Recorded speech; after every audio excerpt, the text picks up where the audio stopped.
E aí, galera que segue o Careca, Feliz Páscoa para todos. E Páscoa é vida. E para a gente ter vida, vida longa, a gente quer saúde. E vida longa na corrida, com saúde, a gente precisa cuidar do nosso corpo, do nosso coração.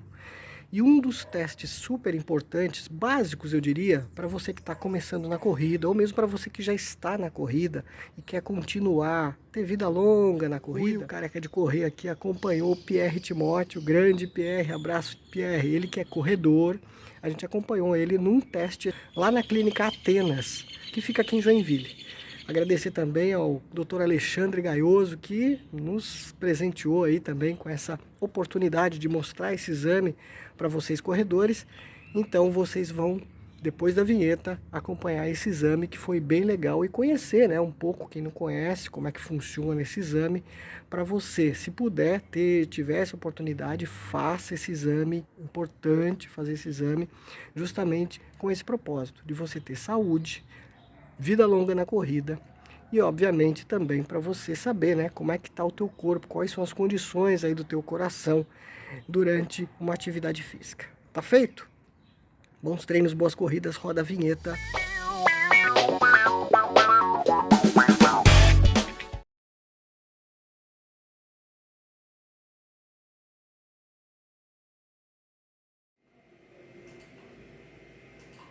Vamos começar, tá? Doutor Alexandre, sou cardiologista e médico do esporte, né? Hoje está fazendo o exame de ergometria do paciente Pierre, né? É um corredor amador, mas corre com uma baixa frequência, né? Tem uma certa planilha de treinamento, então segue um protocolo bem bacana, né? Então o que a gente começa a fazer? Posiciona primeiro o eletro, né? Com todos os eletrodos, que nem um eletro convencional, e o esfigmomanômetro para ver a pressão dele durante o exame. Então a gente já fez a consulta, eu já tinha visto a pressão dele anteriormente, né? Ele vai fazer uma programação para ele começar com mais ou menos 4,8 km por hora, né? E chegando até 10 km por hora em 8 minutos, né? Com uma inclinação inicial de 3% a 8%. Né? Nosso objetivo é que nesse tempo, né, em torno de 8 minutos, ele atinja, né, a exaustão cardíaca, atinja todos os mecanismos compensatórios ao esforço. Né? Então, que ele aumente a frequência cardíaca dele até a máxima, que ele aumente a pressão, né, valores que comportem, né, a demanda de fluxo sanguíneo que ele necessita, realmente a força de contração do coração, a respiração, velocidade, capacidade, né, quanto que ele vai expandir, tudo também vai se progredindo, vai se aumentando concomitante a tudo isso. Né? E com isso a gente vai avaliar, né, como é que o coração dele se comporta nesse mecanismo todo. Né? Então, no traçado elétrico, que está acontecendo agora continuamente, né? Cada segundo está aqui acompanhando, a gente está vendo cada batimento do coração dele em cada um dos segmentos, né? Então, qualquer arritmia, alteração, né, a gente vai detectar, né? Então é bacana também, né, para a gente ver risco, né, e prevenção cardiovascular, né? Por exemplo, se ele tiver por algum acaso, sem que ele saiba, né, alguma artéria do coração com entupimento, né, significativo, maior que 70%, né, de obstrução, que é uma placa realmente que vai demandar uma ponte safena, vai demandar um stent, né, tem uma alta probabilidade nesse exame a gente detectar. Porque eu estou levando a exaustão cardíaca, né, estou forçando o máximo do coração. Então, com certeza, esse 70% vai impedir a passagem do fluxo de sangue e vai causar uma alteração eletrocardiográfica bem sugestiva. Pode ou não estar acompanhado de dor no peito, cansaço. Então, muitas vezes o paciente não sentiu nada, correu normal, mas teve alteração. Né? Então, aquela coisa do infarto silencioso, muitas vezes, né? O cara, sempre correu, não sentiu nada. Né? Aí chegou um dia, correu e infartou. Então, muitas vezes já se tivesse feito o exame, talvez poderia-se até ter detectado de uma maneira mais precoce, sem provavelmente ter acontecido o infarto, a fatalidade. Isso vale para homens e mulheres o mesmo procedimento? Para homens e mulheres o mesmo procedimento. Né? A gente sempre tem que ajustar, né, o protocolo, a esteira, conforme o biotipo e o nível de condicionamento físico. Né? Com certeza, o do Pierre vai ser muito diferente de uma senhora, né, de 70 anos, acima do peso, que não pratica atividade física. Né? A velocidade, a inclinação a gente vai adequar. Assim como se eu pegar um atleta profissional de 25 anos corredor, eu vou ter que botar uma velocidade, uma inclinação superior à dele. Né? Maior. Então, estica um pouquinho o braço.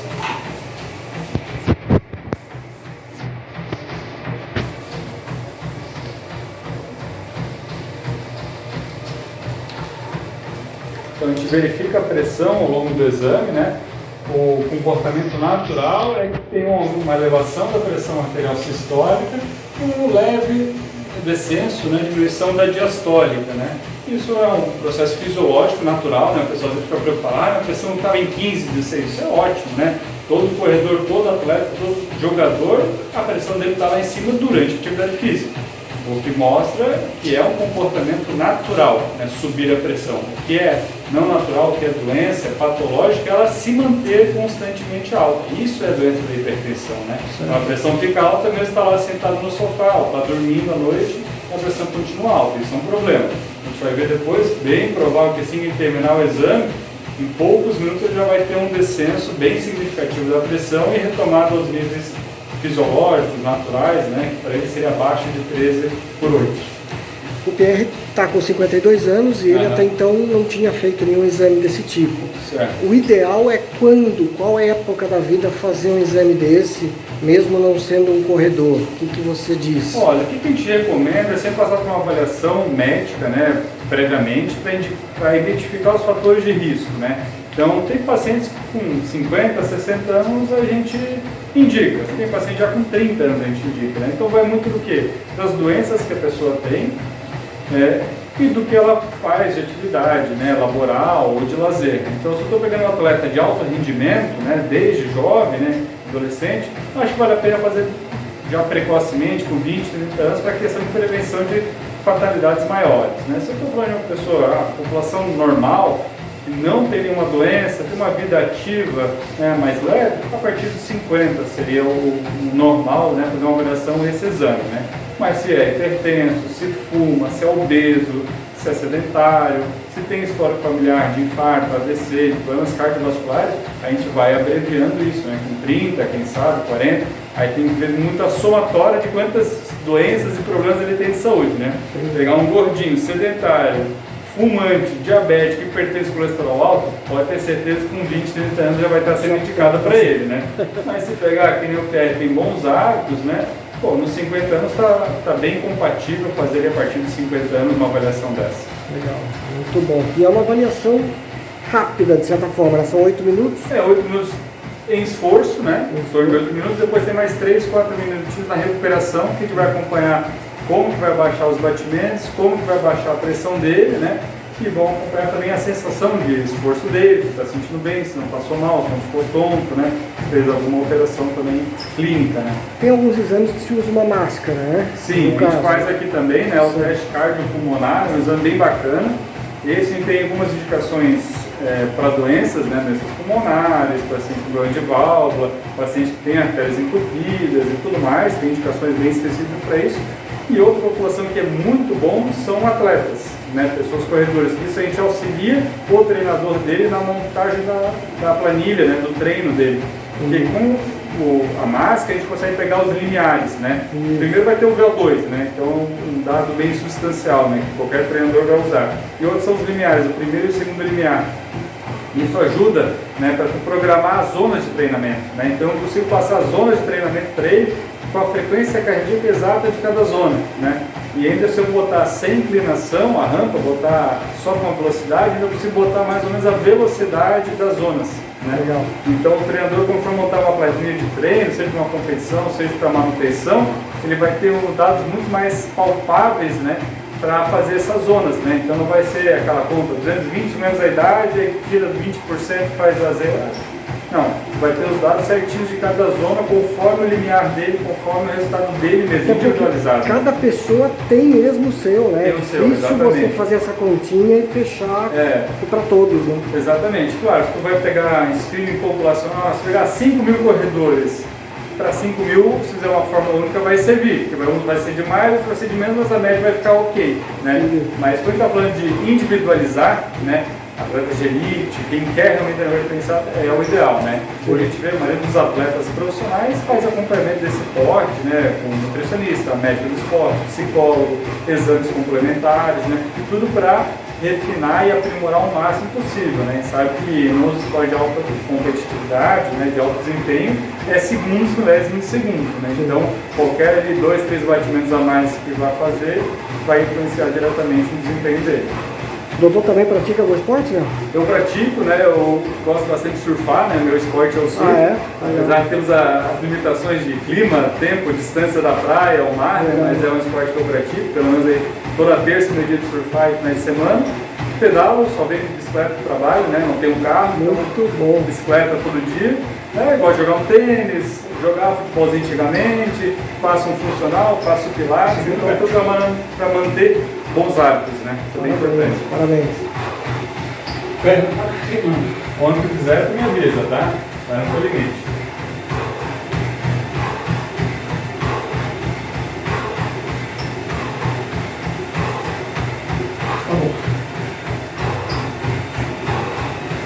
Continua correndo, isso, pode segurar aí, vamos respirando fundo, soltando devagar. Então agora a gente já finalizou a parte de esforço, né? A gente dá uma atenção agora mais voltada ao eletro dele, né? Para se tiver alguma alteração, alguma infra, alguma arritmia, geralmente nesse momento, o pico do esforço e os primeiros segundos da recuperação, tá? Ele chegou aqui os batimentos até 172, 173, né? É um pouquinho acima até da máxima prevista, que é aquele cálculo, 220 menos a idade, né? Esse volta de 168. Ele passou um pouquinho, com certeza se fosse fazer o VO2, pegar os limiares, isso iria influenciar. São 4 batimentos a mais. Toda a conta, desde o Z1 até o Z5 seria diferente, né? Porque já tem 4 batimentos a mais ali. Legal. Vamos ver a pressão dele. Cansou, Pierre? Eita! A respiração ainda ia, mas as pernas começaram, né? E aí? Então, quanto aos níveis pressóricos, né? A gente manteve no 15/6, tá? Agora no pico do esforço, nesse primeiro segundo da recuperação, que é um comportamento normal, saiu de 11, veio para 15, né? Provavelmente agora quando for no segundo minuto já vai ter dado uma queda, né? Os batimentos dele, como falamos, até o pico do esforço 173, quando chegou no 1 minuto já estava em 150, já teve uma queda de pelo menos 10%. Então isso é um sinal de bom condicionamento físico, né? Tem uma boa recuperação. A gente vê muito isso em jogador de futebol, né? Que eles correm muito, mas for ver é tiros, né? O futebol corre para o ataque, volta para a defesa, então tiros curtos com alta velocidade. Então precisa ter o quê? Uma ótima recuperação, né? Recuperar rápido. Um maratonista, né? Um corredor de longa distância, geralmente o quê? Ele demora muito para chegar na frequência cardíaca máxima, e a recuperação também é um pouquinho mais lenta, né? Porque são provas muito longas, né? Sim. Então ele tem uma aptidão um pouquinho diferente, mas ainda assim a recuperação é mais rápida que da população geral. Verdade. Muita gente se preocupa com o batimento cardíaco, né? Ah, meu batimento é, sei lá, 60 por minuto, 70 por minuto, o outro é 50 por minuto. Quanto menos, melhor ou tanto faz? Olha, tem uma questão de... O coração não deixa de ser um músculo, se você tiver uma bomba, né? Então tem todo o mecanismo físico, né, da coisa. Então se for para ver que um coração que consegue executar as funções naturais, né, de comer, respirar, andar, caminhar, funções básicas da gente, com menor quantidade de batimentos possíveis, né, é um coração mais eficiente. Né? Então, o que a gente vê geralmente em atleta, corredor? Uma frequência cardíaca basal baixa, em torno de 50 batimentos, né? É o que o PR tem, né? Ali na consulta estava em 57 os batimentos dele, né? Então, é um coração mais eficiente, aquele carro que anda bastante com pouco consumo, né? Sim. Então, é um carro eficiente. Não que isso seja uma superioridade gigantesca, né? Mas é um dos sinais, né, que a gente chama de eficiência. Né? Meus batimentos 70, se eu baixar para 50, 60, vou melhorar drasticamente? Não. Mas com certeza o que tu fizer para melhorar vai te melhorar, né? Então não é tanto assim, o baixar os batimentos que vai ser significativo. O que tu vai fazer para baixar que vai fazer uma melhora para a tua qualidade de vida e para a tua vida em si, né? Então é mais quanto a isso. E aqui já estou na fase final, tá, Pé? Falta aqui um minutinho para a gente finalizar. O exame bem normal, tá? Do ponto de vista eletrocardiográfico, nenhuma alteração. A gente teve ali, não sei se você viu, passou aqui uma extrasístole, que é um batimento extra, pode acontecer. É comum, a gente pode ter até 1.000, 2.000 desses ao longo do dia.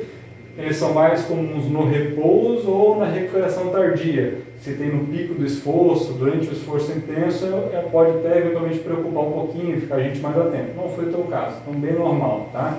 Nada de arritmia, nenhum sinal de artéria com obstrução, condicionamento físico, depois eu vou mostrar a tabelinha ali da American Heart Association, né?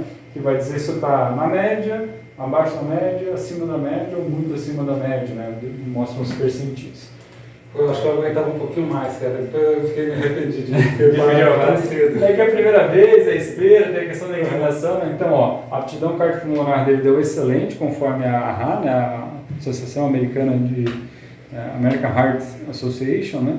Que é a Associação Americana de Cardiologia, né? Tem uma tabela deles. O VO2 dele deu em torno de 52. Isso é uma análise indireta, né? É um cálculo que o software faz, que é uma análise indireta, né, do VO2. O ideal é fazer com a máscara e a gente dá a análise precisa, né? O tempo dele foi 9 minutos e 11, então acima do esperado, então foi muito bom. A frequência cardíaca máxima é 174. Eu achei que era 172, mas a máxima foi 174. Tá? Bom também, né? Ótimo, né? Até acima do previsto para a idade dele, então isso é legal.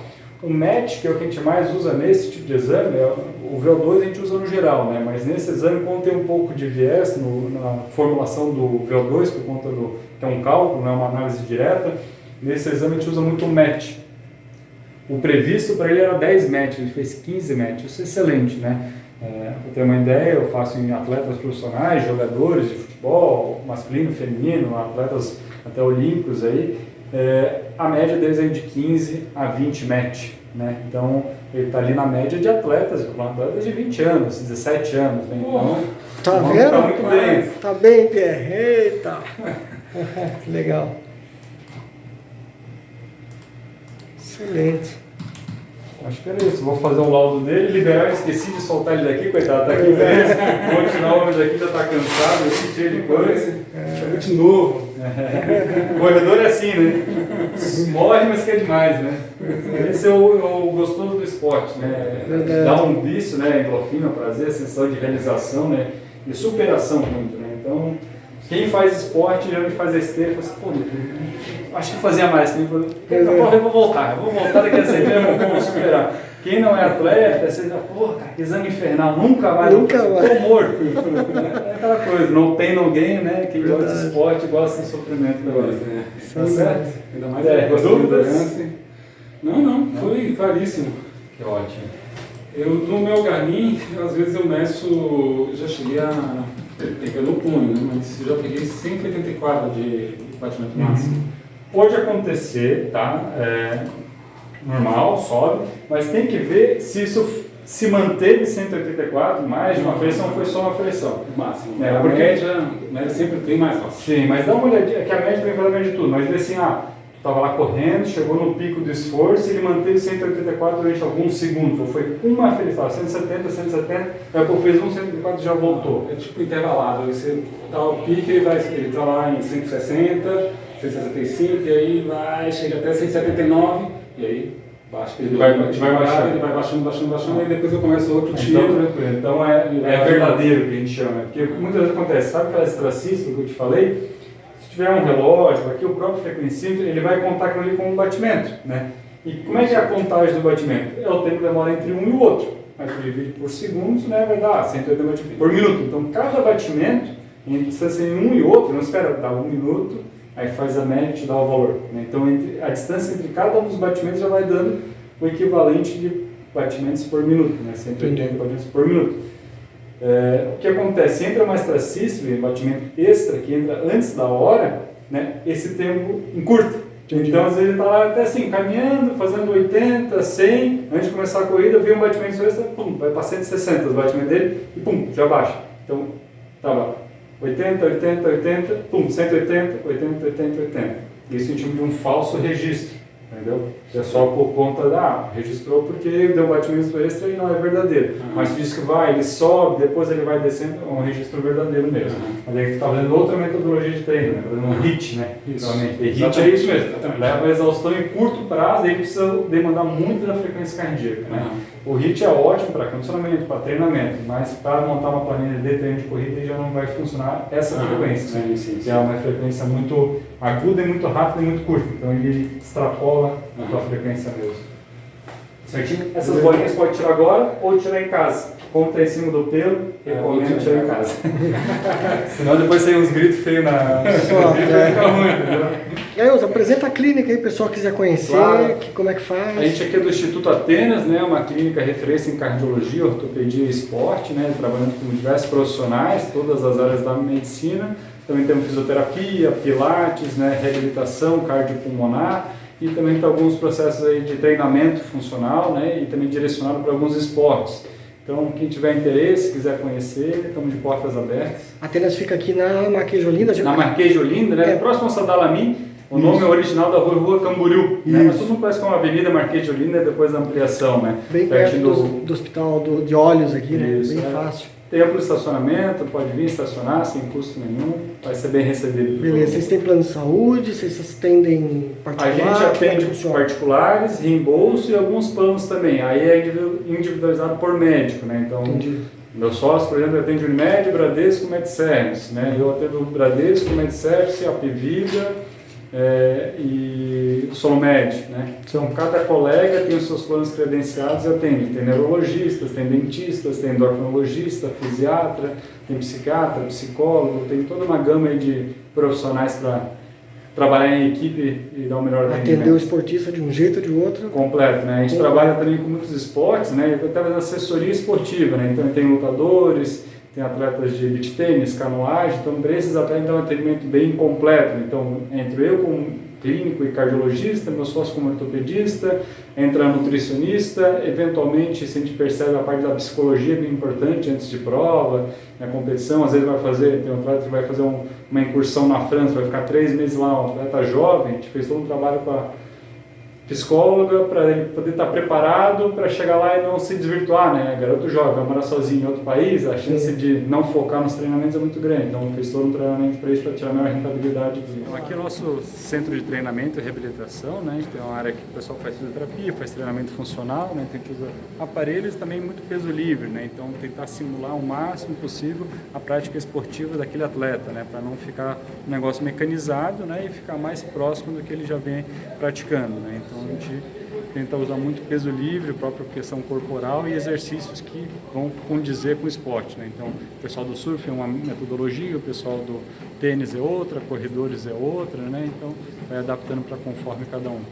Essa é a parte onde os profissionais, ou no caso, né, atletas, enfim, são avaliados, né? Sim. Ou depois de uma contusão, ou coisa tal. Também fazem a reabilitação, né? Então tem uma equipe de fisioterapia, tem um educador físico, daí vão trabalhando. Geralmente, quando tem lesão, trata a lesão e depois fica com o educador físico para reintrodução ao alto desempenho, né? Muito bom, muito bom. Eles não gostam muito, eu acho, dessa área, né? Não, quase nada. Exato. É sofrido. Atleta lesionar é ruim. Tem piscina aqui? Essa piscina também é utilizada ou não? Infelizmente é só decoração, né? Só decoração. Questões da vigilância sanitária, tudo mais, né? Uhum. Tem que aquecer, botar, cobrir e tudo mais, daí ficaria um custo muito elevado, a gente usa só como decoração. Legal. Mas confesso que no final de semana o pessoal dá um pulinho ali. Boa, dá aquela relaxada. Pra lá tem mais coisa? Lá tem um pilates, Opa, daí tem um Pilates, vestiário, então. né? Uma copa também. Isso, quanto tempo vocês estão aqui? A gente está aqui há 12 anos, tá? 12 anos a clínica, sempre foi aqui. Legal. A gente deu uma reformada, uma repaginada faz 4 anos, que a gente revitalizou a clínica, ampliou, deu uma modernizada e faz 4 anos. Legal. Legal. Aqui tem o pessoal do Pilates. Tudo bom? E aqui é o Pilates. Aqui é o Pilates. O pessoal faz liberação facial também, massoterapia, né? Osteopatia também temos aqui. E vestiário, masculino e feminino, o pessoal às vezes vem treinar, toma um banho para voltar para o trabalho, tem treino, a gente fica aberto meio-dia, abre às 6 horas e vai até às 20 horas. Das 6 vai até as 20. Até às 20, né? Não todo o serviço da clínica, né? Alguns com SC6, tem Pilates, tem funcional com SC6, tem alguns que atendem no meio-dia também, então cada área vai atendendo conforme a demanda. O calor. Tem as portas fechadas. Isso é importante. Né? Tem mais espaço aí para mostrar? É a sala dos Basicamente consultórios e a sala de recepção ali da frente. Né? À frente lá, legal. Muito bom. Parabéns aí, porque é um trabalho que os esportistas muitas vezes não conhecem. Sim, né? sim. Muitas vezes o pessoal não sabe que né? Joinville tem um instituto Hoje desse. o pessoal investe tanto em equipamento, em material, né? E às vezes esquece de cuidar da principal máquina, né? Que é o corpo dele. Exatamente. Né? Então não adianta nada o cara ter um pedal, comprar uma bicicleta de 60 mil, todo equipamento, aquilo tudo, mas não foi ver a máquina se está legal, foi ver a parte de grupamento muscular, né? Então essas coisas é importante. Muitas vezes a gente tem uma limitação até de performance, desempenho, uma não bem adaptação do nosso organismo àquele esporte, né? Então é bom verificar tudo. Alexandre, agradeço a atenção com o Careca. É um prazer, precisamos. Sucesso no trabalho. Obrigado. Está satisfeito, BR? Cara, feliz? Feliz demais. Agora corre tranquilo, sem estresse. Agora sem A estresse. cabeça Né? tá melhor. Galera, bons treinos, boas corridas. Tudo de bom. Valeu.